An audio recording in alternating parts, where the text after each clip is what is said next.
더불어민주당이 한덕수 대통령 권한대행을 향해 내일까지 내란 특검법과 김여사 특검법 등을 공포하지 않으면 책임을 묻겠다며 탄핵을 시사했습니다. 국민의힘은 국정과 여당을 마비시키겠다는 속셈이라며 한 권한대행이 거부권을 행사하는 게 맞다고 반박했는데요. 정치권 이슈 두 분과 짚어보겠습니다. 권동욱 정치평론가, 이승훈 민주당 전략기획위원회 부위원장 나와 있습니다. 두 분 어서 오세요. 안녕하세요. 안녕하세요. 안녕하십니까. 오늘부터 국회 추천목 헌법재판관 3명에 대한 인사청문회가 열립니다. 여야가 임명을 놓고 지금 신경전을 벌이고 있는데 국민의힘이 한덕수 대통령 권한대행에게 임명을 할 권한이 없다면서 민주당이 절차를 강행하면 지금 권한쟁의 심판을 요청하겠다고 예고를 했습니다. 네. 지금 권성동 원내대표가 지금 주장하는 내용은 이 권한대행이 이제 헌법재판관을 임명하는데 이것이 행정부 수반으로서 임명하느냐 아니면 국가 원수로서 수반하느냐. 그러니까 예를 들면 헌법재판관이나 대법관은 사실 행정부 인원이 아니죠. 그러니까 독립된 기관의 어떤 그 위원들인데 이분들을 임명할 때 이제 형식적으로 국가 원수 자격으로 이제 하는 거거든요. 그러니까 이거는 일단 행정부 수반이 그 국무위원을 임명하는 것과는 다른 차원이기 때문에 이 부분에 대해서는 권한대행이 가질 수 없다라고 이제 주장하는데. 이 부분이 이제 쟁점이 되는 건 이게 상당히 중요한 의미를 띠고 있어서 그렇습니다. 지금 헌법재판관이 3명이 지금 야당 같은 경우는 이게 굉장히 중요하기 때문에 인사청문 특위를 단독으로 지금 막 일사천리로 가고 있는 중이고 여당은 이거를 임명 권한에 대한 문제 제기로 지금 좀 약간 막고 있는 상황인데 지금 헌법재판소가 불안정한 체제입니다. 6명이긴 한데 첫 번째 요소는 6명 중에 1명만 반대해도 부결이 될 수 있다는 거. 두 번째는 지금 6명 중에 2분이 내년 4월이면 임기가 끝납니다. 그래서 그 안에 끝나야 되는 부분이 있고 아니면 그게 만약에 연기가 된다고 한다면은 그 정적수가 문제가 되기 때문에 지금 야당으로서는 어쨌든 어떻게 해서든 집어넣어야 되는, 채워야 되는 이런 부분이 있어서 굉장히 격렬하게 좀 부딪힐 수밖에 없는 그런 사안으로 지금 보입니다. 어쨌거나 지금 더불어민주당은 이번 주 안에 임명동의 절차 강행하겠다 이런 입장이거든요. 빨리 임명을 해야죠. 국가가 굉장히 불안정한 상태 아니겠습니까? 그리고 헌법재판소라는 게 구인 체제가 원칙인 것인데 지금 6분밖에 안 계세요. 그렇다고 한다면 이것 자체가 좀 문제가 있는 거고요. 또 원칙으로 헌법재판소법은 7인이 심리를 하고 6인의 결정으로 탄핵을 인용하게 되어 있습니다. 그렇기 때문에 지금 6명인 자체가 좀 위헌적인 성향이 있어요. 그리고 국무총리도 아니고 뭐 중앙지검장도 아니고 대통령이잖아요. 대한민국의 대통령은 최고 권력자이고 이 최고 권력자를 탄핵하는 경우에는 가급적 헌법적 절차를 지키는 게 그 정당성이 있다라고 보고요. 그래서 헌재의 공백 상태를 막기 위해서라도 국회가 특히 야당이라도 먼저 인사청문회를 하고 이걸 통과시켜서 한덕수 권한대행 같은 경우는 이게 대통령 몫이 아니라 국회 추천 몫이기 때문에 사실상 뭐 도장 찍는 정도 수준의 형식적인 절차입니다. 그래서 한덕수 총리가 권한대행으로서 임명을 하더라도 전혀 문제가 없고 헌법재판소 또한 이것에 대해서 동의를 한 상태이기 때문에 신속한 절차 진행이 필요하다고 보입니다. 네, 알겠습니다. 민주당이 또 두 특검법이죠. 내란 혐의 진상규명 특검법이랑 김건희 여사 특검법을 받아들이지 않으면 한대행에 대한 이 탄핵을 재추진할 거라고 시사했는데 이 같은 움직임에 대해서는 어떻게 보고 계세요? 지금 민주당이 좀 굉장히 조급하게 가는 것 같아요. 그러니까 지금 특검법 같은 경우에 제2요구권도 기한이 1월 1일까지거든요. 근데 지금 나오는 입장은 그 전에라도 이거를 만약에 의사를 정확하게 밝히지 않으면 이제 탄핵을 할 수도 있다라는 걸로 지금 선회를 했습니다. 그러니까 어떻게 보면 충분한 법적으로 정해진 기한이 있는데도 불구하고 이거 야당이 지금 이거에 대해서 지시를 하거나 이런 식의 형태는 거의 상황 노릇하는 형태로 지금 가고 있는 거고요. 그다음에 두 번째로 봤을 때 이제 이거를 특검법을 이렇게 좀 확실하게 아까 좀 조급증도 있지만 또 하나는 특검법이 지금 다 야당 추천 몫으로 가고 있습니다.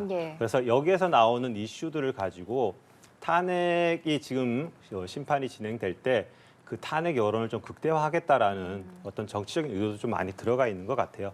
그리고 또 하나로 마지막으로 이제 중요한 부분이 헌법재판관 임명 관련돼 가지고 한덕수 권한대행이 이제 이걸 어떻게 할 건가에 대해서 이거를 약간 리트머스 시험지로 지금 미리 좀 확인을 하려고 하는 그런 의도도 좀 있어 보입니다.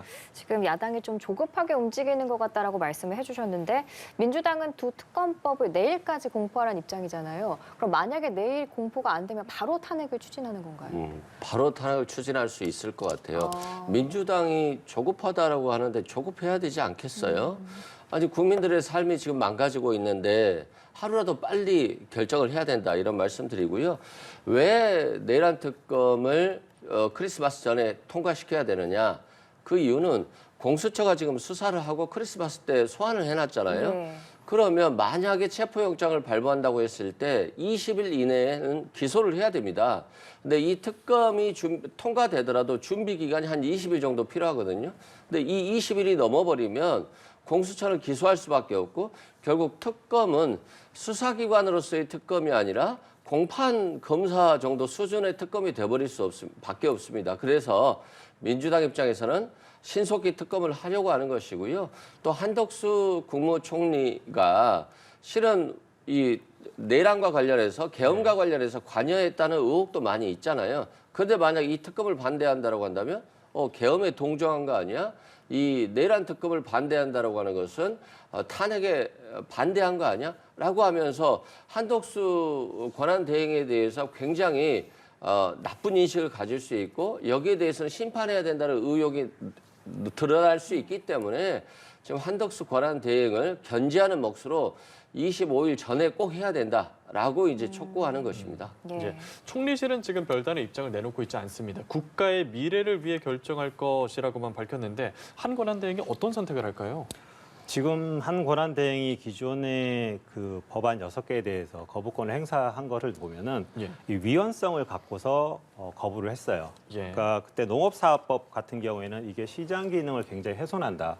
쌀이나 뭐 채소 이런 것들은 쌀 같은 경우에는 이제 뭐 정부가 책임지고 이제 수매를 하거나 또 거기에 뭐 가격이 하락했을 때는 보조금을 지급한다. 이거 시장 기능 아예 없애는 그러니까 이건 헌법적으로 봤을 때 위헌적 요소가 좀 있는 부분이고 증인감점법, 국회 증인감점법 같은 경우도 이게 입법과 굉장히 무소불위로 가는 경향이 있습니다. 그러니까 증언에 대해서 출석을 요구하거나 아니면 네. 자료 요구를 했는데 이게 기존에는 개인정보 보호나 이런 부분들, 사생활 침해, 그다음에 영업기밀 이런 부분들에 대해서는 거부를 할 수가 있었어요. 근데 이거를 아예 못 하겠습니다. 그래서 이거는 뭐 미국의 암참 같은 경우도 이게 굉장히 우려하는 법안인데 예. 그러니까 여러 가지로 봤을 때 이거 신체의 자유 또 뭐 이렇게 사생활의 자유 또 기업 활동의 자유를 침해하는 내용이니까 그러니까 위헌성을 갖고 있기 때문에 지난번에도 이제 이거를 거부를 한 거거든요. 그러니까 단순히 뭐 권한대행의 역할 아니면 뭐 권한 이거 논의가 아니라 위헌적인 요소가 있다고 한다면 반드시 해야 되는 부분입니다. 그런 네. 부분에서 보면은 이번에 이제 특검법 같은 경우도 사실 특검법이 야당으로만 단독으로 특별검사를 추천하는 경우는 거의 사실상 없어요. 그리고 이거는 만약 그렇게 된다고 한다면 뭐 아까 전에 여기 수사를 또 이쪽에서 해야 된다고 하는데 이 야당이 수사하는 거지 특별검사가 수사한다고 보기 어렵습니다. 그런 부분에서의 위헌적 요소가 있다고 한다면 한덕수 권한대행이 이것도 어떻게 보면은 충분히 거부권을 행사할 수 있는 사안이라고 봅니다. 예. 위원장님은 어떻게 생각하세요? 예전에 김성태 국민의힘 원내대표가 단식을 했죠. 김경수 의원의 드루킹 특검 있잖아요. 네. 그 드루킹 특검은 누가 임명했습니까? 추천은 결국에는 야당에서 추천했거든요. 그리고 최순실 국정농단과 관련해서도 윤석열 대통령이 실은 최순실 특검을 했잖아요. 근데 그거 누가 임명했죠? 대통령은 임명을 하지만 야당이 추천했어요. 그리고 이명박 정부 때 내곡동 사저도 야당이 추천했고요. 그 이유는 뭐냐면 대통령과 대통령의 가족과 관련된 의혹에 대해서는 야당이 추천해야 된다는 거죠. 여당이 추천하고 대통령이 임명하면 대통령에 대한 수사가 되겠어요? 그건 당연한 건데 왜 이런 것에 대해서 위헌이라고 주장하는지 그 윤석열 대통령의 특검은 그리고 또 드루킹 특검은 위헌이었다는 것인지 뭐 이해할 수 없다 이런 생각이 들고요. 네. 내란 특검이 빨라져야 되는 것들은 더 이상 국정 마비가 되면 안 된다는 것이고요. 무정부 상태가 되면 안 된다는 거거든요. 언제까지 지금 국정 혼란에 책임을 가진 여당이 그리고 정부가 그 피해를 국민에게만 온전히 줄 것입니까? 외환 시장이 굉장히 불안하고 주식 시장이 폭락하고 있고 대외 신인도는 굉장히 추락하고 있거든요. 예. 특히 한국에 여행 오겠다라고 하는 사람들이 한 65% 정도 줄었다는 소식이 있어요. 그만큼 대한민국 경제가 추락하고 있기 때문에 빨리 한덕수 권한대행이 결정을 해야 된다라고 말씀드립니다. 그럼 만약에 한덕수 이 권한대행 탄핵안이 본회의에 올라오면 민주당을 포함해서 야권 의원들만으로도 이게 가결이 되는지도 지금 문제잖아요. 여야가 주장하고 있는 정족수가 좀 차이가 있습니다. 차이가 있죠. 예. 이제 제 입장이라든가 민주당 입장은 한덕수 권한 대행이지만 국무총리잖아요. 예. 권한을 대행하는 총리에 불과하기 때문에 3분의 1 이상의 건의와 예. 제적 과반수의 의결로서 가능하다라고 보고 있고요. 제적 과반수면 151명의 투표만 예. 있으면 가결이 가능하다라고 보고 있습니다. 다만 뭐 여당 입장에서는 대통령 권한 대행에 초점을 줘서 200명 그 대통령과 똑같은 예. 탄핵 소추 의결이 필요하다 이렇게 보고 있습니다. 이것도 헌법재판소의 의견이라든가 또는 국회 입법조사처 등의 의견을 통해서 빠른 시일 내에 확정을 한 이후에 그 조치를 해야 되는 것이고 한덕수 총리 권한 대행에 대해서 탄핵 소추하는 게 굉장히 국가적으로 불행한 일이고 불안한 요소죠. 예. 그럼에도 불구하고 이 내란 특검을 공포하지 않는다라고 하는 것은 한덕수 권한 대행이 내란에 동조한다는 것과 똑같은 거예요. 그래서 이 부분은 양곡관리법 등 6개법과 달리 야당이 양보할 수 없는 마지노선이다 이렇게 생각됩니다. 예. 요즘 워낙 전례가 없는 일이 많다 보니까 다 해석의 차이가 계속 나오고 있는 것 같습니다. 네. 국민의힘에서는 이제 정족수 200석 이상이 필요하다 이런 입장이 있잖아요. 네, 그렇습니다. 이게 법리적으로 좀 살펴봐야 되는 부분인데 일단 주장은 그렇고요. 또 이게 좀 말씀하셨다시피 전례가 없는 사안들이 네. 지금 계속 그리고 권한대행의 역할이 기존에 보다 좀 다른 거는 여야가 너무 첨예하게 대립하고 있고 중요한 결정들을 권한대행이 지금 해야 되는 상황이다 예. 보니까 이게 더 여러 가지 이슈들이 이 정리가 안 되는 상태에서 지금 가는 것 같습니다. 이 부분도 마찬가지인데 지금 대통령 총리이지만 권한 대통령의 역할을 지금 행사하고 있기 때문에 한편으로는 이 대통령의 탄핵 소추 기준을 맞추어서 가야 된다 이런 부분에 대한 주장도 좀 일리는 있거든요. 근데 이거는 또 이게 심각하게 또 잘 생각해서 가야 되는 부분이고 이게 정치적으로만 또 해석할 부분은 아니기 때문에 뭐 헌법재판소나 또 국회에서 이 부분에 대해서 정비가 이참에 정리를 하고 가야 되는 문제라고 생각을 하고 있습니다. 예. 이런 가운데 윤 대통령에게 가고 있는 헌재의 탄핵 심판 서류가 송달이 계속 거부가 되고 있습니다. 네. 그러다 보니까 헌재에서는 이게 송달이 된 걸로 간주하는 송달 간주라는 조처를 할지 아니면 말지 오늘 최종 입장을 밝힐 예정이라고 하는데 어떤 입장을 내놓을 거라 보세요? 일단 지금 헌재 같은 경우에는 제가 예측은 하기 어렵습니다만 예. 기본적으로는 이게 기일이 정해져 있기 때문에 180일이라는 기일이 정해져 예. 있기 때문에 마냥 늦출 수만은 없을 것이고 그리고 거부의 어떤 의사나 이런 것들이 좀 명확하게 한다고 하면은 아마 이렇게 공시된 걸로 보는 이런 조치들을 좀 취할 걸로 보입니다. 예. 그리고 이게 이제 저는 이거 보면서 근데 이게 윤석열 대통령이 거부하는 거 보면서 이렇게 약간 이건 법조인들만이 좀 할 수 있는 방법이겠구나. 일반인들은 사실 그런 방법을 생각하기 힘들거든요. 예. 한쪽에서는 이재명 대표가 좀 해왔고 또 한편에서는 윤석열 대표가 대통령이 하고 있는데 예. 한 분은 검사고 한 분은 변호사 출신입니다. 이게 법조인들이 좀 하고 있는데 이건 좀 제가 봤을 때는 이건 뭐 여론적으로 봐서도 계속 이렇게 거부하는 건 좀 모양이 좀 좋지 않고 또 지금 탄핵 심판에 맞춰가지고 뭐 변호인단 구성이나 이런 내부적인 사정이 있겠지만 이 부분에 대해서는 본인도 당당하게 이제 뭐 법리적으로 다툼을 하겠다고 했으니까 그 부분에 맞는 입장을 좀 가져야 될 것 같고요. 예. 또 한편으로는 길지 않을 거라고 보는 게 이제 이게 또 변론도 그렇습니다. 이게 송달이 이제 된 걸로 치면은 그 다음에 변론 참석 문제가 남는데 이것도 1차로 요청을 하고 또 안 와서 2차로 요청을 하면은 그 다음부터는 당사자 없이 또 진행을 할 수 있거든요. 그래서 일정 부분 조금 지연은 있겠지만 뭐 지연 효과가 그렇게 크다 그렇게 기대하기는 좀 어려운 상황으로 보입니다. 예. 예. 이전 대통령들 탄핵 상황 때는 이 서류 송달부터 막히는 경우는 없었는데 이번에는 조금 다르네요. 뭐 송달이라고 하는 것은 빨리 받아야 되는 거잖아요. 그 대통령이 최고 권력자가 헌법재판소 보낸 서류를 회피한다? 이것 자체가 좀 비겁해 보이고요. 또 반헌법적인 행동을 하고 있다. 그리고 그렇기 때문에 국민들이 대통령으로서 윤석열을 인정하지 못하는 것이다 이런 말씀드리고요. 송달이 참 이런 문제까지도 얘기된다는 것도 웃기지만 뭐 송달 방법에는 유치 송달, 그러니까 직원에게 맡겨놓고 그냥 가는 거죠. 예. 그리고 발송 송달, 헌법재판소가 발송한 것으로 해서 송달된 걸로 간주한다거나 또는 신문 등을 통해서 공시 송달 이런 것들이 있는데요. 오늘 오후에 헌법재판소가 최종 결정을 할 것으로 보여집니다. 예, 알겠습니다.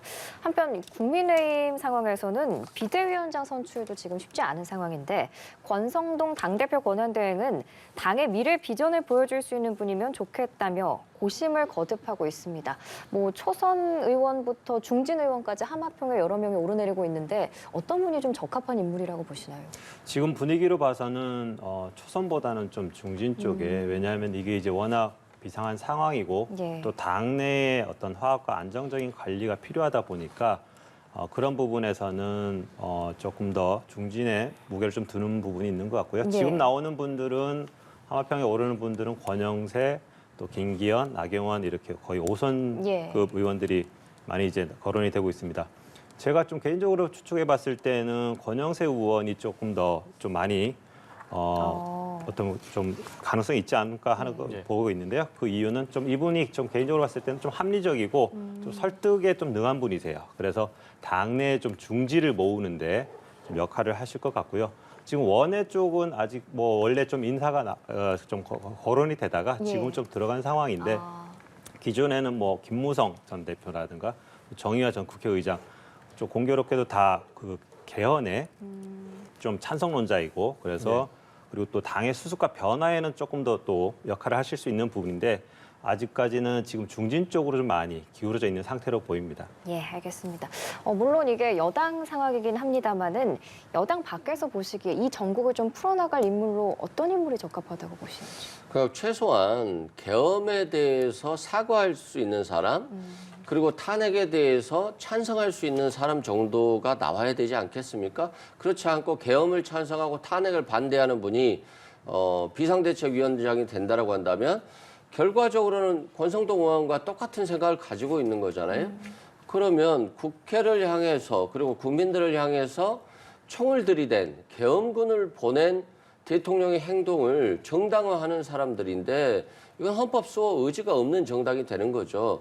그렇다고 보면 국민들과 유리될 수밖에 없고 결국에는 이들은 계엄의 강에 빠져가지고 허우적대는 결국 과거의 어떤 최순실 국정농단 사태와 똑같은 상황이 오는 거거든요.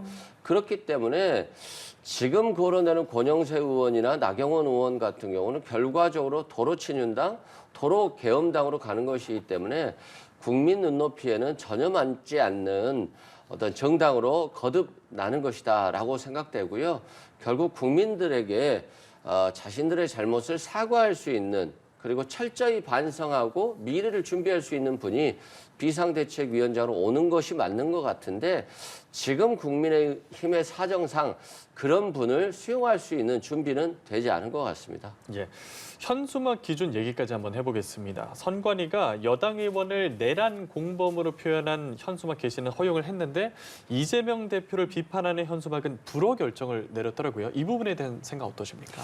정말 말이 안 됩니다. 예전에도 좀 있었는데 지금 같은 경우에 이게 지금 선관위가 조기 대선을 아예 확정짓고 내리는 결론인 거죠. 사실 얘기를 들어보면 이유를 들어보면 근데 조기 대선은 아직 확정되지도 않았습니다. 예. 그리고 또 내란 공범으로 그 선관위의 논리대로라면 내란 공범이다 그러면 만약에 국힘 쪽 의원이 대선 후보로 나중에 나왔을 경우 이것도 문제가 되거든요.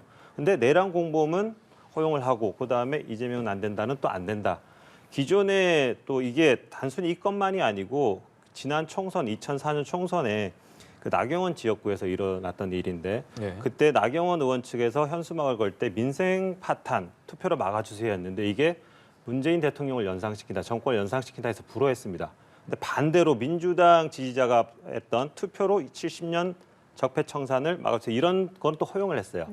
그리고 그 다음 해 보궐선거가 있었는데 그 당시에 이거는 더 심한 게 내로남불, 위선, 그다음에 무능 이거 자체 이 단어 자체를 못 쓰겠습니다. 이것도 문재인 정권을 연상시킨다. 굉장히 자의적인 해석이거든요. 그리고 형평성도 안 맞아요. 그래서 선관위가 좀 이거를 이유를 댈 때는 여야 간의 형평성도 맞춰야 되고 그다음에 누가 봐도 좀 합당한 논리를 대야 되는데 지금까지 해온 걸로 봐서는 이게 굉장히 좀 위험한 시산이다. 그래서 이 부분 이번 기회에 이번에 또 뭐 내부적으로 회의를 한다고 하는데 이 부분은 좀 정확히 정리가 돼서 이런 불필요하고 그리고 공정성의 시비가 확연한 이런 문제들이 다시는 좀 안 나타나도록 그렇게 좀 신경을 써줬으면 좋겠습니다. 예, 선관위가 뭐 다시 검토해 보겠다 이런 입장을 내놨습니다. 어떤 결론을 내릴까요? 뭐 저는 똑같은 결론을 내릴 거라고 봐요. 아니 문재인 정부 때는 국민의힘이 비판할 수 있죠. 지금 윤석열 정부 아니었습니까? 그리고 선관위 사무처장도 대통령의 측근으로 제가 기억하고 있고요. 그런데 윤석열 대통령이 계엄이라고 하는 있을 수 없는 행동을 한 건데 여기에 대해서 국민의힘은 지금 특검에 대해서 반대한다고 한다면 사실상 동조하는 거 아니에요? 내란 동조당으로 국민들께서는 충분히 생각할 수 있을 것 같고요. 그렇기 때문에 이 부분에 대해서는 정치적인 주장인 겁니다. 뭐 이게 선거와 관련된 주장이 아니잖아요. 근데 이재명은 안 된다. 이 표현은 뭐냐면 조기 대선이 치러질 경우에 민주당 대통령 후보로 이재명 대표가 된다라고 한다면 이 사람은 대통령이 돼서는 안 된다라고 하는 표현이기 때문에 당연히 선거에 개입하는 사전 선거운동적 성향이 있어요. 그래서 선관위가 이런 표현을 한 것이고 이제 지금 윤석열 정부에서조차도 뭐 선관위에 대해서 이중잣대를 주장한다라고 하는 것 자체가 자신 정부의 어떤 권위라든가 믿음 자체에 신뢰가 없다는 거거든요. 그렇기 때문에 좀 국민들 입장에서 보면 좀 코미디 같은 그런 모습으로 보여질 것으로 보입니다. 예, 선관위 오늘 어떤 논의 결과가 나올지도 지켜보도록 하겠습니다. 권동욱 정치평론가, 이승훈 민주당 전략기획위원회 부위원장 두 분과 얘기 나눠봤습니다. 고맙습니다.